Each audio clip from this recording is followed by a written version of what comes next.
Time for your Proceed halftime report. If you need seed, think Proceed. With us today, Paul Wyam. He's a district sales manager with Proceed. Paul, great to have you here, sir. Let's start with corn. How's the corn looking right now? Corn's looking quite good right now. Early on, the weather was relatively unfavorable, but second part of the season, the weather really turned around, gave us a lot of precipitation that we needed. Some pretty tough fields turned out to be pretty strong yield potential candidates. Got excellent pollination. We got pretty good cob fill going on right now. We're a few GDUs behind, but with the amount of time left before harvest, I think we'll be able to get the crop that we're looking for.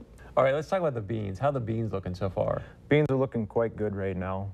We had excellent potting all the way through. The flowers are still coming. You guys have got the Right Stuff program. You got some cash specials going on. So if people want to find out more information about that, how do they get a hold of you? Well, you can go to your local Proceed dealer.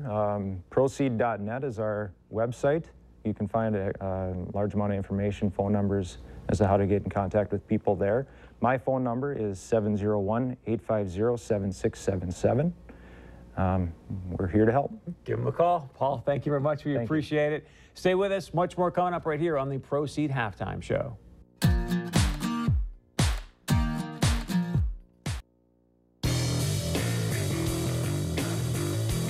Welcome into the Proceed Halftime Report in our Fargo studios.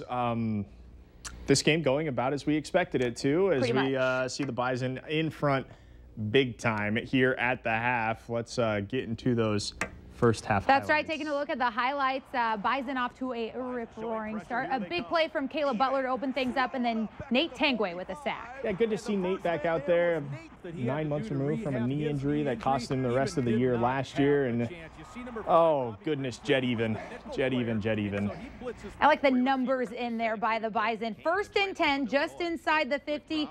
Easton stick to R.J. Urzendowski. Yeah, 47-yard touchdown pass here. This was it should have been a little shorter of a play, but there was a penalty on the play before on a big run by Easton. But look at his eyes. He looks off the safety, and that leaves R.J. wide open for the first touchdown of the season. And I wanted to see big pass plays. I got a big pass play. You got a big pass play. Then I got the run. Easton stick keeps it for a touchdown. 8 yards in into pay dirt. Easton, we know what he can do with his legs, and this is nothing new from any previous time we've seen him, but good to see him utilize the run game. A little bit more from that run game. 14-0 now, still first quarter, still on a first down. Lance Dunn, 24 yards. He's normally going to be your punishing runner, and on this play, the offensive line does such a good job. Great block there to free up Lance Dunn, and that's too easy.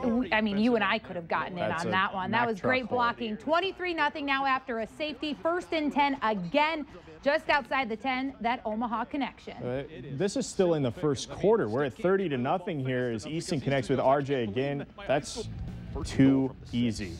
Now it's 30-0. Opening drive of the second quarter. Ty Brooks from 6 yards out. Ty Brooks getting his first career touchdown. He would grab another one here later in the first half. And man, the Bison just looks so good on offense, and I get it. Mississippi Valley State isn't exactly a top 10 caliber team, but the Bison are rolling. Let's take a look at our halftime stats brought to you by the North Dakota Certified Seed Producers. And as you can expect, it's a little on the one-sided side.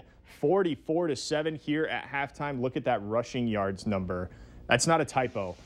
Minus 28 yards rushing. And in the first half, Mississippi Valley State, or first quarter, excuse me, only had 4 pass yards, and they were minus 37 for rushing yards. Total yards dominated by the Bison. Mississippi Valley State turning the ball over once. Penalties, that's a number that I think Coach Kleiman would like to see change. Yeah, absolutely. You never want penalties no matter who you're playing, especially not on such an easy game. This is when things are getting sloppy. That's when bad things happen. And in fairness, you're going to see a few more penalties with some of these backups in there. I kind of expect that number to grow, even though Coach Kleiman will not want to see that. Again, those are your first half stats brought to you by your North Dakota Certified Seed Producers. We're going to step aside. When we come back, we'll take you around the valley, get you updated on some scores, some FBS, FCS action on the big opening weekend of college football. That's all next for you right here on the Proceed Halftime Report.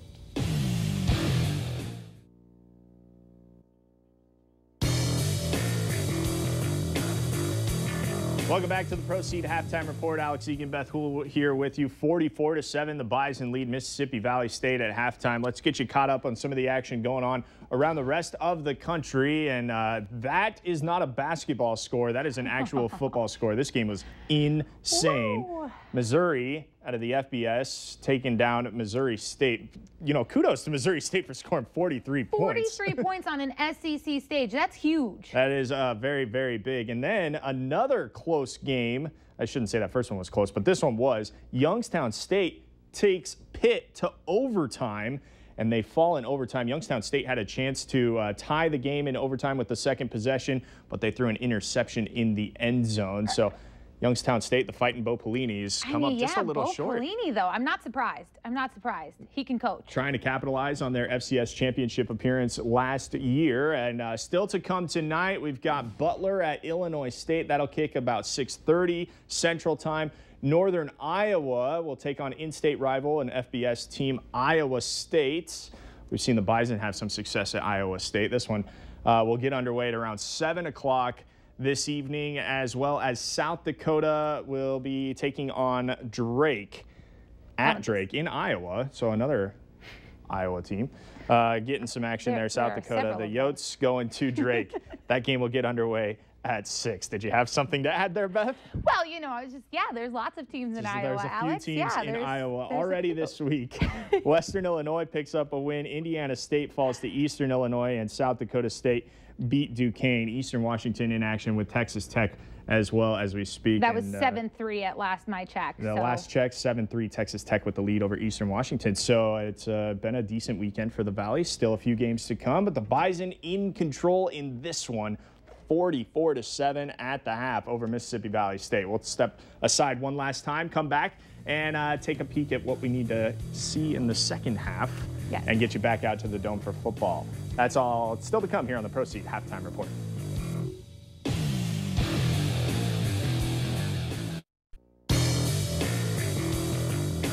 Welcome back inside the Proceed Halftime Report. Bison leading Mississippi Valley State 44-7 at the half. And Beth, what would you like to see in the second half? Stay healthy. Well, that's the biggest concern at this point. Just stay healthy. Keep it simple. We've already seen a few injuries for the Bison. Jackson Brown went out early in this game, and we saw Dylan Radins go down with an injury. He's expected to be okay at least. But Jackson Brown will miss the rest of the game. So, yes, stay healthy. The game is already over. At this point, you've got nothing else to prove. Just get out there, get some experience, and, of course, come out with no more injuries. Correct. That's going to do it for the Proceed Halftime Report. Let's send it back out to the Fargo Dome. Brian Shawn and Lee Timmerman standing by. Guys?